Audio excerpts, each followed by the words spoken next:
I'm Margaret Villamizar, and I'm running for the Marxist-Leninist Party in Windsor-West. I'm running for a lot of different reasons. The party that I'm running for has a basic core issue that Canadians need to decide the affairs of their country, things that we don't at the present time have any control over. But one of the things that I'd like to focus on here is that I'm also an activist in the anti-war movement locally here, and part of the Canadian forces that have been in action for some time, demanding that Canada stop participating in these wars that US and through NATO or other alliances that it cobbles together are waging in different parts of the world, particularly at the moment.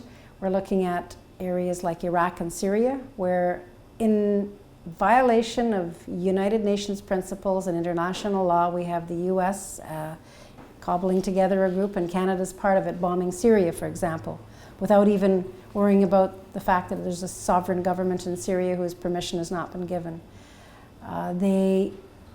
All parties in Parliament at the outset agreed that Canada should begin bombing Libya when it was decided that, using the pretext of the need to the responsibility to protect vulnerable civilians, they were going to create a no-fly zone, which meant bombing people in Libya.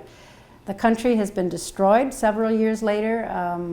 This is nothing to Canadians' credit. In fact, it was a gross violation, again, of everything that I think many Canadians, if you'd ask them, believe in, which is they want Canada to be a factor for peace. They believed maybe the idea that Canada was a peacekeeper. That is something that I think is very serious, and Canadians have to really make it clear that they don't want Canada to be part of this warmongering alliance that goes around the world, interfering everywhere, whether it's for training troops that are going to go on and kill others, or sending covert missions of special forces to actually participate in the combat. So I want Harper defeated, because I think he's been the most extreme example of turning Canada into a country that doesn't represent what I believe in and which I believe most people want. I mean, in the city, everything boils down to still, if people are still looking on the outside and have no say over the problems that they see around them, how to solve them, how to deal with them, it doesn't matter whether we're looking at the situation of high unemployment and the questions of the economy, the destruction of manufacturing that's going on. People are not given the right to have some control and say, this is the way things should be done to remedy the situation.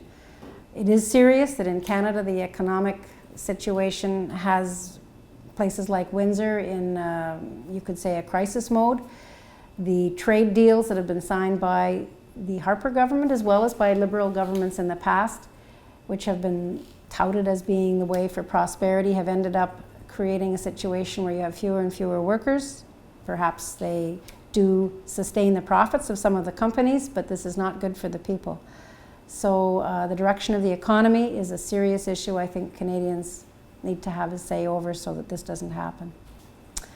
No, just that I think in my riding in Windsor-West, I think it's important that people recognize that it's likely going to be held by the NDP party. There's no real likelihood of the Conservatives coming up here and doing a coup. So we're calling on people in Windsor-West to vote Marxist-Leninist as a way of saying that we want a principled foreign policy. We want to hold these parties accountable no matter who they are. They shouldn't be coming around after the election and saying, oh, sorry, austerity is really what we have to apply, so all things are off.